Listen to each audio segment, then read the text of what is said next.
रमज़ान के 20वें रोज़े के बाद रमज़ान का 21वां रोज़ा शुरू हो जाता है और 21वां रोज़ा तीसरे अशरे में शुमार होता है, जिसका मतलब है निजात। और इस निजात के अशरे में चंद ताक रातें भी मौजूद हैं, जैसे कि 21वीं, 23वीं, 25वीं, 27वीं और 29वीं। इन ताक रातों की इबादत का बहुत ज़्यादा सवाब मिलता है और ये ताक रातें बहुत ही अफजल हैं। और इन ताक रातों में एक रात तो ऐसी है, यानी लैलतुल कदर की रात, वो रात बहुत अफजल, बहुत अजीम है। और इन ताक रातों का एहतमाम 21वीं शब से शुरू हो जाता है और आज 21वीं शब की इबादत कुछ यूँ है। सबसे पहले तो अब आपने 21वीं शब को 4 रकात नफिल पढ़ लेने। हर रकात में अपने सूरे फातिहा यानी अलहम शरीफ के बाद सूरे कदर एक बार और सूरे इखलास यानी कुल शरीफ एक बार पढ़ लेनी है। इसके बाद अस्सलाम आपने 70 मरतबा दुरूद शरीफ पढ़ लेनी है। इंशाअल्लाह ताला ये नमाज इतनी अफजल है कि अगर आप इसको पढ़ लोगे तो फरिश्ते भी आपके हक में दुआ करेंगे। ये आपके फिर 4 नफिल पूरे हो जाएंगे। इसके बाद फिर आपने अगला काम ये करना है कि 21वीं शब ही में 2 रकात नमाज नफिल पढ़ लेने। अब 2 रकात नमाज नफिल कैसे पढ़ने कि हर रकात में सूरे फातिहा के बाद यानी सूरे अलहम शरीफ के बाद सूरे कदर एक बार और कुल शरीफ 3 बार पढ़नी है, यानी सूरे इखलास आपने 3 बार पढ़ लेनी है। और इसके भी बाद अस्सलाम 70 मरतबा अस्तगफार की तस्बीह पढ़ लेनी है। अस्तगफार की आपने ये तस्बीह पढ़ लेनी है। अब आता है इसके बाद इस रात का खास वजीफा। इस रात का खास वजीफा ये है कि 21 मरतबा आपने सूरे कदर पढ़ लेनी है। ये थी थोड़ी एक्स्ट्रा इबादत, यानी हम जो नमाज की रूटीन पर चल रहे थे उससे थोड़ी एक्स्ट्रा है। अब जो नमाज की तस्बीह आती हैं वो कुछ ऐसे हैं कि बाद नमाज फजर या हाफिजो आपने 3 तस्बीह पढ़ लेना है। इसके बाद नमाज जोहर या नासिरो आपने 3 तस्बीह पढ़ लेनी है। इसके बाद नमाज असर या बासितो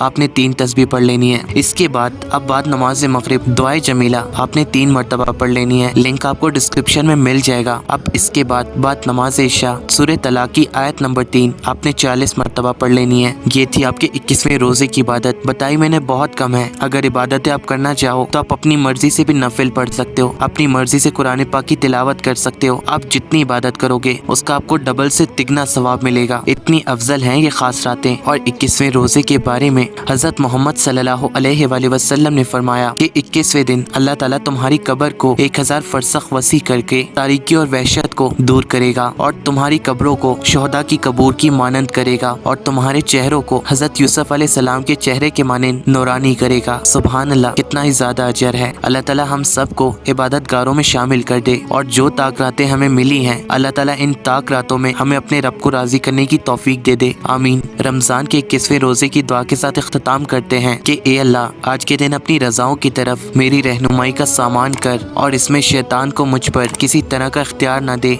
और जन्नत को मेरा मकाम और ठिकाना करार दे। ए तलबगारों की हाजतें पूरी करने वाले। ना तेरा खुदा कोई और है, ना मेरा खुदा कोई और है। ये जो रास्ते हैं जुदा जुदा, ये